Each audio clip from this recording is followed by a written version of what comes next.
তাহলে আমাদের এই শোটার টার্গেট অডিয়েন্স কারা স্যার? একটা প্যালাটেবল ডিশ বানাও, যেটাকে সবাই খুব তৃপ্তি পায়। উত্তম সুচিত্রার সাদা কালো ছবির মতন। বোঝা গেল? ঠিক আছে, তুমি এক কাজ করো, আজকে তো আর হবে না, কাল ফার্স্ট আওয়ারে আমরা এটা নিয়ে বসবো। হ্যাঁ, কি নিয়ে? বাহ, টপিকগুলো সিলেক্ট করতে হবে না? টপিক সে তো উনি চন্দ্রশেখর দেব ঠিক করবেন। ইনফ্যাক্ট বোধহয় সিজন ধরে ধরে আলাদা আলাদা করে কটা সাবজেক্ট উনি মান্থলি উইকলি ভাবে ভেঙে ফেলেছেন অলরেডি। তা ভালোই হয়েছে। ওনাকে প্রচুর ট্যুর করতে হয়, প্রচুর লেকচার দিতে হয়, সেমিনার অ্যাটেন্ড করতে হয়, ও সবগুলো ওনার কাজে লেগে যাবে। তবে আমাদের শোয়ের সমস্ত টপিক আমরা চুজ করে দেব, কারণ এন্টারটেইনমেন্টটা আমাদের ট্রেন্ড, ওনার নয়। আর এই কথাটা ওনাকে বুঝিয়ে বলার দায়িত্ব তোমার। ও হ্যাঁ মেজ বৌদি, কালকে না ওনাকে টিভিতে দেখলাম, জানেন? পুরোটা অবশ্য দেখতে পেলাম না, ওই শেষের এক ঝলক মুখটা দেখলাম, তারপরেই তো ওইসব ফর্সা আবার ক্রিমের বিজ্ঞাপন দিতে শুরু করে দিল। কিন্তু ওইটুকু দেখেই না ঠিক বোঝা গেল। কি বোঝা গেল? বোঝা গেল যে এই বয়সেও না ওনার কি যেন বলে ইয়ে, ওই গ্ল্যামার গ্ল্যামার দারুণ বেড়ে গেছে। তাই বুঝি? হ্যাঁ, অনেকের না এরকম হয় জানেন মেজ বৌদি, যত বয়স বাড়তে থাকে তত গ্ল্যামার বেড়ে বেড়ে যায়। এই যেরকম আমাদের অমিতাভ বচ্চন, বলা যায় না হয়তো টিভির এই প্রোগ্রামটা দেখে কোনো সিনেমা ডিরেক্টরের যদি ওনাকে পছন্দ হয়ে যায়, তাহলে তো উনিও রাতারাতি সিনেমা আর্টিস্ট হয়ে যাবেন। হ্যাঁ, তখন তো রাতারাতি উনি একদম বিখ্যাত হয়ে যাবেন, চারিদিকে ওনার নাম হয়ে যাবে। সুমনা, আমার শ্বশুর এমনিই বিখ্যাত, দেশে বিদেশে ওনার যথেষ্ট নাম আছে। নাম কাদের মধ্যে? ওই বোনারই মতো আর চারটে বুড়ো আর বুড়োর মধ্যে, সারাক্ষণ যারা মুখে বই নিয়ে বসে থাকে তারা আর কজন। কিন্তু একবার যদি উনি সিনেমা আর্টিস্ট হয়ে যান না বৌদি, তখন না একদম দেখবেন ছেলে বুড়ো মেয়ে মধ্য সবাই না ওনাকে একবার শুধু চোখের দেখা দেখার জন্য হেদিয়ে মরছে। আমাদের পাড়ায় অনেকদিন আগে একবার মিঠুন চক্রবর্তী এসেছিল, জানেন তো? বাবা, সেই মিঠুনকে দেখার জন্য কি ভিড়, মানুষজন তো সেই তারপর গাছে পর্যন্ত উঠে গেছিল। তারপর সেই গাছের ডাল ভেঙে অ্যাক্সিডেন্ট হয়ে তারপর কি সব কাণ্ড, লোকজনকে শেষে হাসপাতালে নিয়ে যেতে হয়েছিল। হ্যাঁ, সেটা মোটেই ভালো কথা নয়, আর আনন্দের কথাও নয়। ধরো, সে আপনি যাই বলুন মেজ বৌদি, বিখ্যাত হওয়াটা কিন্তু একটা অন্যরকম ব্যাপার। এই বয়সে একা একা একটা মানুষ কোথায় যাচ্ছেন, কেন যাচ্ছেন, কখন ফিরবেন, সেসব খোঁজ রাখছো? কি মুশকিল, কত রকম কাজ আছে ওর, সব ব্যাপারে প্রশ্ন করা যায় নাকি? কোথায় যাচ্ছেন, কেন যাচ্ছেন, কেমন একটা কৈফিয়ত চাওয়ার মতো শোনায় না? না, শোনায় না। আর শোনালে শোনাবে, মানুষের বয়স হলে একটু আধটু নিয়ম কানুন শাসন মানতে হয়। একসময় উনি আমাদের শাসন করেছেন, সেটা তার স্বাভাবিক অধিকার ছিল। এখন আমরা ওনার ওপর নজরদারি করব, সেটা আমাদের স্বাভাবিক অধিকার। কি আশ্চর্য, একটা সামান্য ব্যাপার নিয়ে তুমি কেন এত চিন্তা করছো আমি তো বুঝতে পারছি না। কত রকমভাবে উনি কাজে জড়িয়ে থাকেন, সেমিনার, মিটিং, ক্লাস।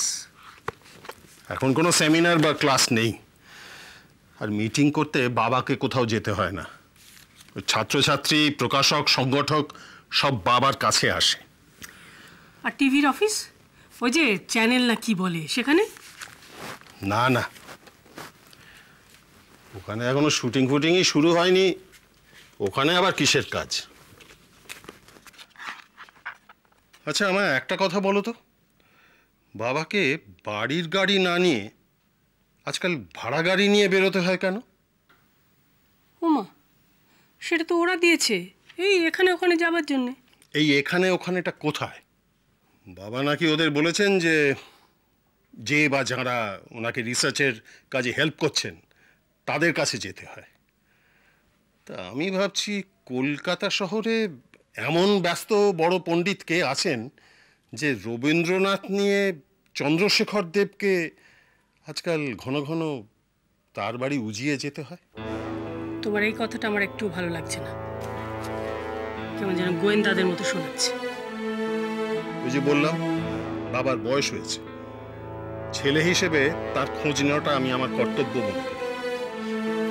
আর একা একা যে মিডিয়ার লোকেদের হ্যান্ডেল করা বাবার কম্য নয় সেটা তো প্রমাণ হয়ে গেল। আমি যদি এই প্রজেক্টে কোনোভাবে একটু ইনভলভ থাকতাম তাহলে ওরা পারতো বাবাকে নিয়ে এরকম একটা দায় সারা যাচ্ছে তাই প্রোমো বানাতে। তুমি ইনভলভ থাকতে এই কাজটায়? কিভাবে? বাহ, তুমিও তো দেখছি বাবার মতোই ভুলে গেলে যে রবীন্দ্রনাথ সম্পর্কে আমারও সামান্য কিছু পড়াশুনো আছে। যে করেই হোক কিছু করেছি, মানে করে ফেলেছি, কিছু লেখাজোকা সেসব ছাপা টাপাও হয়েছে। এইভাবে বলছো কেন? বলছি তার কারণ বাবা নাকি তার একজন সহকারী খুঁজে পাওয়ার জন্য বিশ্ব ব্রহ্মাণ্ড তোলপাড় করে ফেলেছিলেন।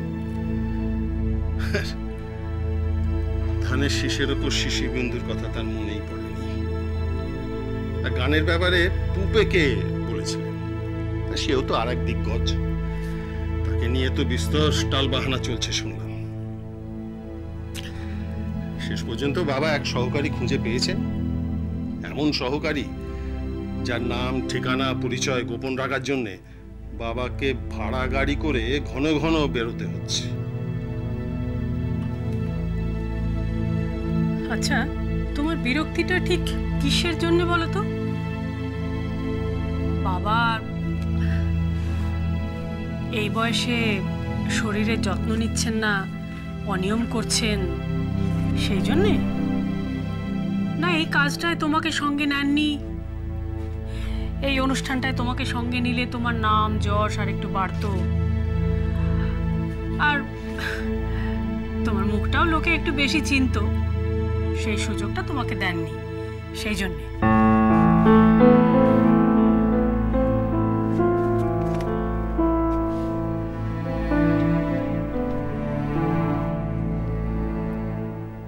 আমি কিন্তু ঠিক করে নিয়েছি, আপনার শ্বশুরের কাছ থেকে আমি না আজকে গিয়ে কয়েকটা অটোগ্রাফ নিয়ে রাখবো।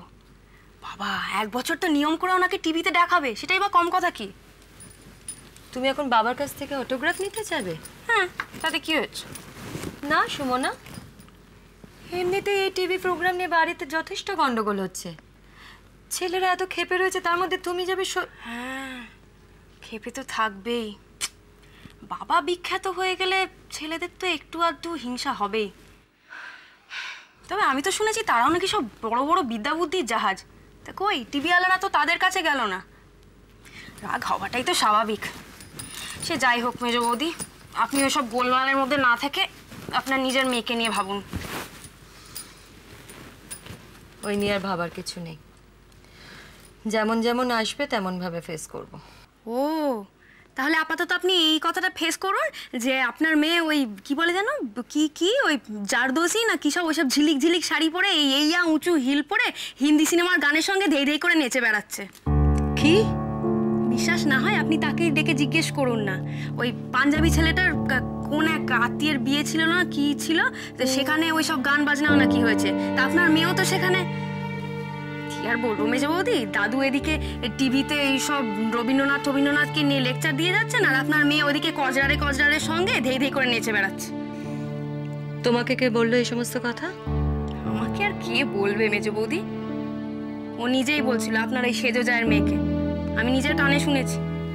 তুমি আবার আড়ি পেতেছো সুমনা? তোমাকে আমি না করেছিলাম তবুও তুমি। যার জন্য চুরি করি সেই বলে চোর। গানিরো